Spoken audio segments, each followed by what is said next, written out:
It seems like the price of everything is going up, and here to talk about that, I have Laura Southall. I'm so glad you came in today. Oh, I'm happy to be here. You know, fill up my car.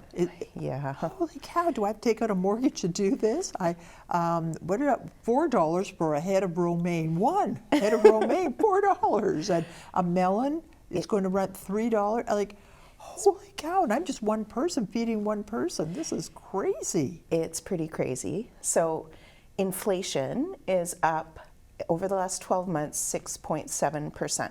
So what that means, so that people understand, is Stats Canada creates something called the Consumer Price Index, and that's where they take a whole basket full of goods and services that the average Canadian uses.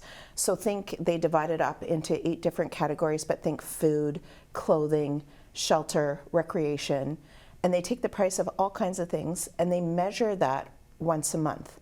So once a month, they can tell us how much the prices have gone up. So for the end of March to last March, so that 12-month period, those prices of all those items are up 6.7%, which is the highest increase in 30 years.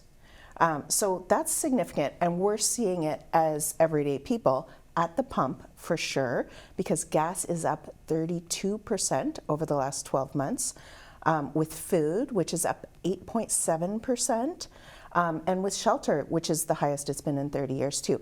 And in terms of shelter, they measure rent and they measure home ownership, and we all know what real estate has done, but renting has gone up as well. Right. So it's everywhere. We're paying more for everything in every single category.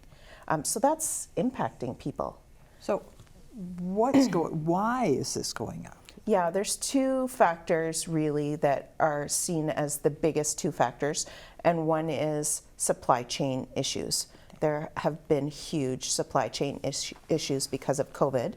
And then there's the conflict in the Ukraine, but which really has disrupted the supply chain issues as well. So, but that price of gas impacts everything. So when gas goes up by 32%, the eggs from the farmer take a truck to get to your grocery store. That is affecting the price of the eggs. So that gas piece too just pushes the price up of everything. So what the government is trying to do, because they don't want inflation to run away, 6.7% is a lot, and it's impacting everybody. So they're raising interest rates to try and quell spending, which is really their only strategy to try and keep inflation under control. And what they're trying to do, they're saying, we'll get this a little bit better for 2022, a lot better for 2023, and we'll have this fully under control by 2024. So whether they can do that by increasing interest rates remains to be seen. Because really we haven't seen this scenario before with the supply chain demand. Right. So they raise interest rates, but what happens is that is passed on to the consumer in terms of especially mortgages, and then lines of credit, that sort of thing, that will impact the consumer. And what it does is it reduces the amount of spending we have as a consumer, so then we spend less. So that puts less pressure on the system, and hopefully prices go down. So that's what they're trying to do. So last week, they raised interest rates by 0.5%, which is the first time they've done that in a very long time. So we're going to see that in terms of people, their variable rate mortgages especially, but also these new homeowners trying to get approved for mortgages, right? The prime went up from 2.7% to 3.2%. So that's going to impact those people trying to buy houses too. Now, is there anybody out there who does better when inflation is higher? I can't think of anybody, but okay. So yes, I think so. Okay. So people who have GICs, guaranteed investment certificates, those will go up. So already I looked this morning and they're at 3% for 1 year, which it's been a while since they've been at 3%. So those kinds of investments will do better because interest rates are higher. But overall, the average person is paying more for everything they do all day long. So what it comes down to, if you are in debt or needing to borrow money, it's the downside. But if you're in a position where you've got investments, you've got money in the bank, then it's a good thing. Yes, is that generally, if you've got money in the bank, it's a good thing for sure. I mean, the stock market, you're owning shares in companies. Those companies generally need to borrow to expand and run their production, so they're going to see a hit too. So the stock market is not going to respond well generally to this situation. So anyone who's invested in the stock market is going to need to just wait it out to see this correct. But that's the stock market. It goes up and down. Yeah. So somebody out there, they have to renew their mortgage. They know that's going to cost them more. Yeah. They're stretched. They've got 2 incomes, but that is really not doing it. A couple of kids who need things. Oh boy, this is a very tough time. Yeah. What are some things they can do that will help them? Yeah, it's really down to budgeting and making choices about what's important. There's not a lot of strategies when prices go up, you can't really spend, if you're on a fixed budget, you can't really spend the way that you would normally spend. So what's going to happen is things like going out to restaurants, takeout food, those extra events, theater tickets, that kind of thing, they're going to go by the wayside for those people, which brings the demand down, right? Which is what the government wants to do. They want to bring the demand down a little bit so that inflation doesn't go crazy. So maybe that money you've got set aside for a big trip this summer becomes a staycation because hang on to that money. It's this is not going to get over soon.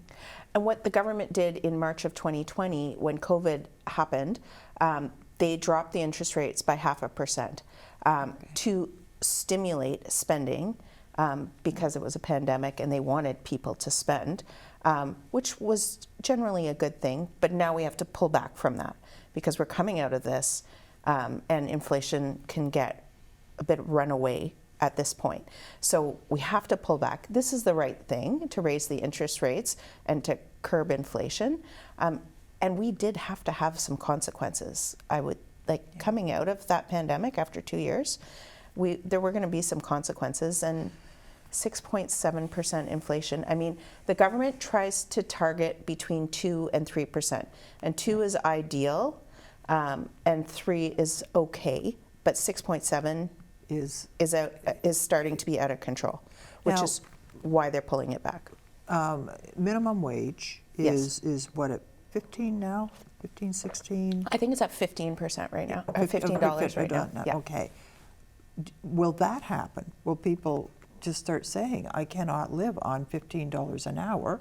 Because if they raise that, let's say to 17, well then anybody who's making 17, well, they say, well, hang on a minute, I'm not going back to working for minimum wage. So then, so all the wages tend to go up when that happens. At least that's what I've noticed. And wages are up 3.4% over the last 12 months. Oh. Yeah, so wages are up. I mean, $15 an hour for minimum wage, it's still not really a living wage. Even 2 people bringing that in, you really can't live comfortably on that anymore. No, and and those people are going to be the hardest hit by inflation because their budget is very tight. So when the price of strawberries goes from $3.99 to $5.99, they're going to really feel that.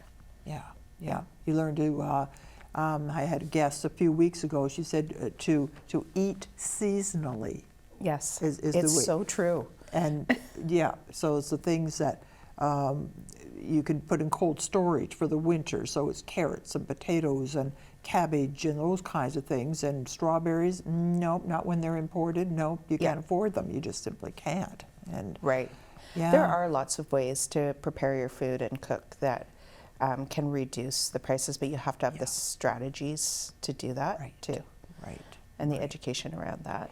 Yeah, for sure. Now, the other side, the ones who are retired, Right. living on stock market, savings and that kind of thing, is the strategy any different for them than it was for our young family? No, depending on their income and their sources of income, I would say that somebody who's on a fixed income in retirement pension, maybe they're going to be impacted, but someone who's pulling their investments from the stock market, they're going to be fine over time. This is going to correct. The stock market is just correcting right now. They're going to be fine over time. It's the fixed income people that, Yeah, this is going to be a tough time. Yeah. There's also the whole home ownership issue that is just such a big thing right now, where these young people aren't able to buy houses, and now by raising interest rates, it's going to make it even more harder difficult. for And them. hey, let's not even get into people dipping into their RRSPs to give their kids a down payment. Oh yeah. Well, because it's so much for a down payment now. It is. 10% or 20% is of the price of a house is insane if you're not already in the market. Like, wow, So yeah, the government did come out with a new account last week or the week before, tax-free first-time home buyers savings plan. Yes, the 40, and it's tax-free going in, tax-free taking out. Yeah, so you get your tax refund for putting money in, just like you do with an RSP. But then when you take money out to buy a house, you can put in up to $40,000. Then it comes out tax-free as well. Right, and that's huge. Huge. It is huge, but $40,000 is almost not enough in some cities. That's right. Yeah. Yeah. And we already did have the RRSP with a first-time home buyers plan in it, and the maximum you could take out was $35,000. So, this is good. It's helpful. It's helpful, but it's I wish not it was enough. more. I wish it was more. Maybe it will be, and maybe the next time you come in, we'll talk about something cheery instead of this. This is depressing. I'm sorry, but I'm so glad you're here. I think it's going to get back on track. This is just a consequence of COVID, and we're going to get back on track. That makes me feel better. Thanks so much for coming in today. Oh, you're welcome.